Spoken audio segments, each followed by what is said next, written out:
Hi everyone, it's Mr. Nobody bringing you another episode of Making Nobody Happy, and today I want to talk about culture and economics. Economics is something I gradually became more interested in after spending decades of my life having absolutely no interest in it whatsoever. But I was listening to a couple of economists talk recently, and this economist was being interviewed, and there were some questions about, well, what do you think are the relevant impacts of these cultural changes on economics? And he just said cultural questions aren't relevant to economic policy. And I just have to say that I was shocked by that, by what an insular response that was. It shows, okay, here's a specialist who only sees their tiny bit of their tiny lens of looking at the world and doesn't see anything of what it's connected to or what it's framed to be. Because that's like someone who's a hairstylist and you say, well, what do you think, people have to do with, hairstyling? And he says, well, people don't really have anything to do with, hairstyling. I just focus on the hair. It's like, the hair is a product of humans. It grows out of the human head. That's where it comes from. Humans are the ones who pay for the haircuts. Humans are the ones who want different things. Humans are the ones who look at them and appreciate them. They're the ones that experience them and experiences positive and negative consequences of it. Everything about haircuts is about humans, really. So, as I said, I would just 100% have to disagree that cultural and economic issues are in any way separable. You can say I'm only here to take a statistical look at something. That's the only way I'm going to look at it. But underlying in the realm of reality, of actual life, cultural and economic issues are not only, they're completely inseparable. Now, I didn't appreciate this as much myself. I also used to see economics as just numbery people. And I will say that Thomas Sowell, if you want to expand your idea of what economics is, Thomas Sowell is probably the best economist on that subject. He's the one who really showed me that economics is a function of social structure because all productivity is a function of human production, which is dependent on and is a product of actual individual humans and humans in societies.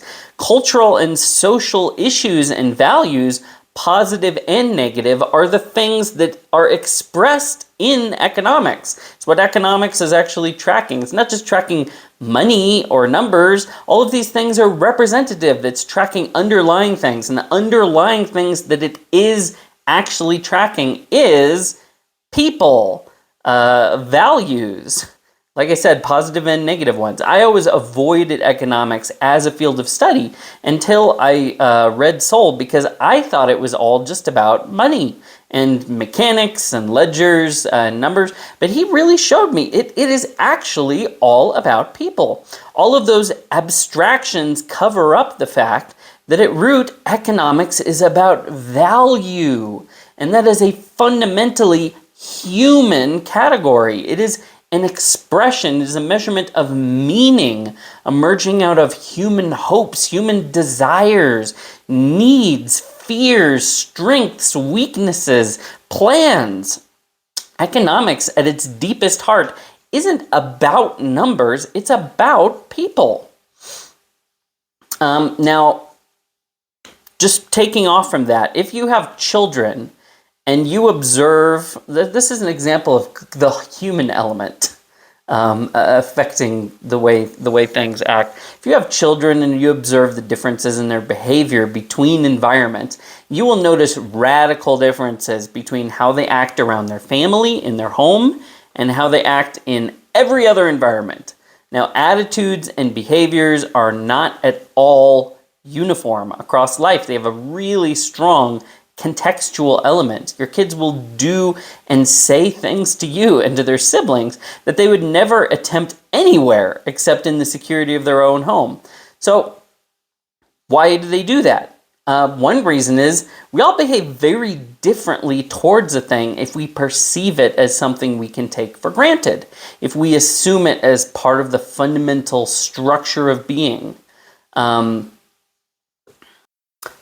our family, like parents and siblings, they're not just part of our lives, they're also archetypal figures. They're archetypal figures in part because they're actually part of the structure of the world to our minds. They actually make up a large part of what our world is to us. And that's why it's such a big deal if a parent dies or leaves. You're not just losing just a person who you happen to meet or know. You're actually losing one of the major structuring elements of your existence. It's like losing your sight or your hearing or a leg. So, when it comes to how we behave towards things, our implicit assumptions about them, these very human and contextual and variable and social elements, our assumptions about those things, what they mean to us, as well as the degree to which they're responsible for the nature of our lives, they're very, very important. So, for someone who has always lived within the shelter of a stable, productive relationship, or a caring community, or a very active faith, it's very easy to take for granted what they provide. Now, if you're wondering, why even bring this up in relation to something like economics? What does parenting have to do with economics? What does what you take for granted about your world have to do with economics? What does your relationship to your siblings have to do with economics? Everything. It has everything to do with economics. These are actually the foundational things for human life, and therefore they are actually the foundational things for economics. We aren't just money-making machines. Like, the real thing isn't just the movements of these numbers and pieces of paper. Without the people, none of that exists. This is all later stuff we added to help us manage the movement of things between human lives and the conditions of human lives. So if you're an economist, or you're talking to an economist, and they come along and they say, and someone says, well, what do you think about the attitudes of people? What do you think about the changing situation of the family, for the economics of the United States? And they just say, that's cultural stuff. That doesn't have anything to do with economics. You have missed the real point of economics, which is people. And the most fundamental things to the lives of people and to the productive lives of people are therefore the most foundational elements of economics. So there's a sense in which people having babies is one of the most fundamental economic realities. Why? Because no babies, no people, no economics. It's that simple. The things that sit at the base of economics are things like people giving birth, and feeding babies, and, getting sleep at night so that you're able to get up in the morning and go to work, having functional relationships so you learn things and you are able to interact with people and you know how to behave and you can work within these structures, these complex, terribly complex human structures that we have created. You can't dismiss the value of these really basic things. And that is where Thomas Sowell was great, because he talks so much about human capital and how that's actually in many ways the most essential of all capital and the most durable of capital, because it's something we carry around intrinsically to us. It's not necessarily represented in symbolic capital, like, money. And our money is especially, symbolic. It used to symbolize gold. Now it symbolizes, what does it symbolize? Human sentiment. That's what's backing it up. I mean, could economics get more social and socially dependent once you've gone off the gold standard? Your money doesn't even have a tangible thing to back it up. Instead, it has society itself to back it up. And that's where I really like Thomas Sowell, because he talks about human capital. What values does the society carry? What values do the individuals carry, both in their minds and practically expressed in their lives? Things like stable families, safe situations, trust between parties, which you can substitute for that some with laws and contracts and stuff like that. But it's a big advantage if you have people who are just trustworthy and you don't have to pay those extra costs. Same thing, we can have police, we can have prisons, but if we just have lower crime because people are, that's a kind of human capital that means you don't have to spend this other kind of capital to compensate, and that enriches you, and how cultures can be enriched by the kind of human capital that they carry with them, and how they can also lose money as they lose their human capital. How because all it takes is one major conflict between people in a society to bring your entire economy to its knees. Some stupid thing that happens, some stupid decision. It's all dependent on people. And I would say that things like family, like I was talking about, that's at the bottom of it. It's very easy to dismiss the value of it if you take it for granted, that the value, the true value, human value, and therefore economic value of having parents, having siblings, having friends, being in a safe place. It's very easy to take that for granted, but it's dangerous. And as I said, if you're used to living within the shelter of stable, productive relationships or a caring community or being part of some supportive, say, church or something, it's very easy to just take that for granted. That's just what the world is, It also, when you have that kind of taking for granted way of looking at the world, it's very easy to dismiss it or to isolate the risks and the problems with it, to attack the negative aspects, the trade-offs and risks of those value-producing systems, because the positive aspects of that human capital are basically invisible to you because they're implicit. You don't really have the ability to imagine the world without them or to recognize their benefits. You just assume that those human capital benefits are just part of the world. You don't realize they are actually a contingent thing. They were a productive activity, and they are an institution or a productive activity that could cease providing its, investments were made in it and it's been paying out. But if if it's not maintained and the investments could stop being made, it's going to eventually stop paying out. And so much of our life is lived like that. The amount that human capital benefits us that we don't see. You probably can't even conceive of the world apart from your position as a beneficiary of these structures of human capital in your society. Well, it depends on what society you're from. Maybe you can. Or if you've moved, you might have seen a society that, we were really missing that thing, and now I'm a place where it does have it, and boy, I sure like it, and I really appreciate it. I don't want to go back to that, please. It's, as I said, it's probably hard for you to even picture the world apart from the things that you just take for granted as a beneficiary of these positive structures. But you can probably something you can probably conceive of is the ways that you're limited and oppressed by those structures, and what costs they extract from you. You do notice that. You don't see what those costs are for, because you assume the benefits as just part of the world, part of the nature of the world itself, and what you can do in it. But you do feel the costs of the price you pay. It's a little bit like, that's with human capital and social structures, but it's a bit like taxes. Often you pay your taxes and it hurts. But you don't then look at your roads and go, thank goodness for this road that my taxes have provided.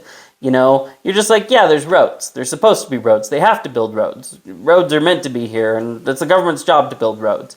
Like I said, you take the benefits for granted, but you really notice the individual costs. But social structures are like that too. So all of this makes it very easy to criticize and to rebel, much in the way that healthy and secure children often do, just because they're coming from a position of fundamental power and security. They feel the freedom to do that. They have so many good things that they can take for granted. And I think this also explains some of the weird hypocrisy you see in the upper classes in America. They're constantly attacking and criticizing and undermining in public and in view of lower classes the very things that grant them the human capital and economic capital, the security and power that they enjoy. Things like marriage, education, stability, being law-abiding, having good manners, having good etiquette. They will use all of those things to ensure their own positive success and then downplay them in public as bourgeois values when they're the foundation of their human capital, and say, oh, you don't need that, those are nothing special. That's just, what people are just do different things, act differently, whatever. Like I said, that's kind of like my example with children and how they behave one way when they're at home and they behave another way when they're out with other people. They show one face to the outer world and then a completely different face at home. Those sort of upper class people actually take for granted those bourgeois values and the benefits of them. And they don't live in the world of people who don't have them. So they feel free to disparage them openly, while at the same time making use of them. Because in a way they do take them for granted while still hanging on to them. Like I said, people act differently under conditions when you're dealing with people or structures that you perceive as being just essential, assumed features of our psychological universe, to which we have a right as citizens of that universe, versus, contingent, insecure elements. And sometimes we'll pretend that one is the other. We're like children who act one way at home and another in the world. We preach one message while we actually benefit from a completely different one. The good news when it comes to things like human capital and economics does have a way of working itself out. There's nothing that helps you appreciate something and value something, including sources of human capital, like losing them. Once people have undermined these fundamentally value-producing structures for human life enough, and we've lost enough of their benefits, and all those investments that were made for hundreds of years have finally run dry and stopped paying out, then we'll rediscover the contingency and the effectiveness of those things that those people invested in. We'll understand why they took them so seriously, why they invested in them, why they talked about them, why they tried to get you to embrace them and invest in them.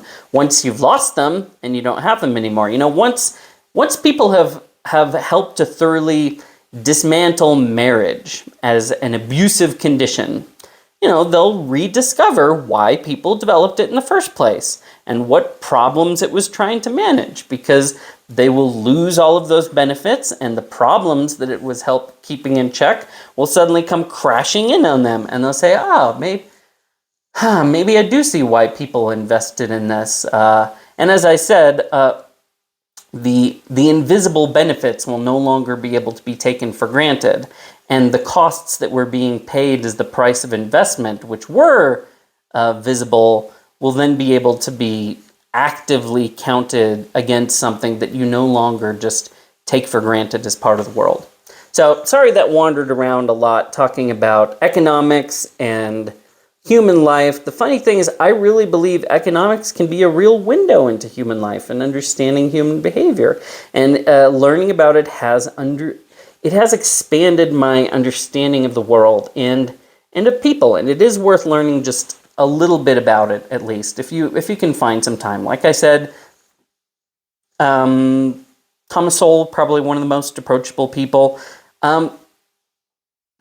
Economics is about people, and that's something he has a number of books which really approach the human factor in outcomes, that people are different and cultures are different, and also they change over time, both individuals and whole cultures, how they change over time and how they acquire things. They acquire some bit of human capital that then unleashes their potential, and then how they also lose some bit of important human capital that then causes their devastating collapse. And how many times and how many places that's happened all over the world, it makes you realize how relevant things like the individual and culture and, as I said, the whole human cultural social element is to things like economics. You're not going to have a wealthy, productive culture if it is not built on the foundation of people and good things happening in that culture, productive things happening, productive, balanced people, all of the things. Economics is just an expression of everything that is happening underneath it with people. Anyway, that's all I have to say for today. We'll see you next time.